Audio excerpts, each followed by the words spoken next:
2022 সালের কাতার বিশ্বকাপ আয়োজন করতে খরচ হয়েছিল প্রায় 220 বিলিয়ন মার্কিন ডলার, বাংলাদেশি টাকায় যা প্রায় 26 থেকে 27 লাখ কোটি টাকা।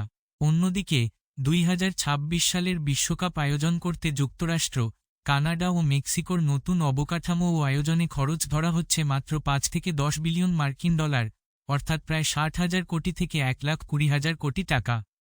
কিন্তু কিভাবে এত বিশাল পার্থক্য? আসলে এটির প্রথম কারণ হল নতুন স্টেডিয়াম প্রায় বানাতেই হয়নি। কাতার বিশ্বকাপের জন্য 7টি নতুন স্টেডিয়াম তৈরি করেছিল এবং একটি পুরনো স্টেডিয়ামকে বেশ ভালোই সংস্কার করতে হয়েছিল।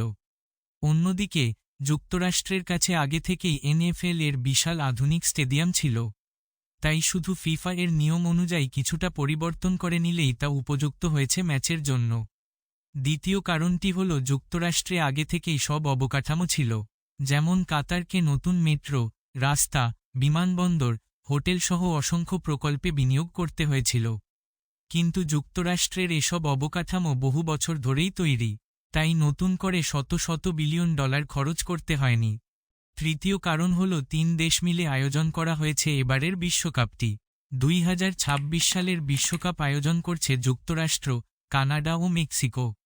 মোট 16টি শহরে ম্যাচ হবে, ফলে স্টেডিয়াম, নিরাপত্তা ও অন্যান্য খরচ 3 দেশের মধ্যে ভাগ হয়ে গেছে।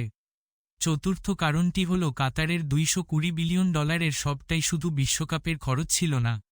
এই টাকার একটি বড় অংশ দীর্ঘমেয়াদী উন্নয়ন প্রকল্প যেমন মেট্রো, রাস্তা, বিমানবন্দর ও নতুন শহর উন্নয়নে ব্যয় হয়েছিল।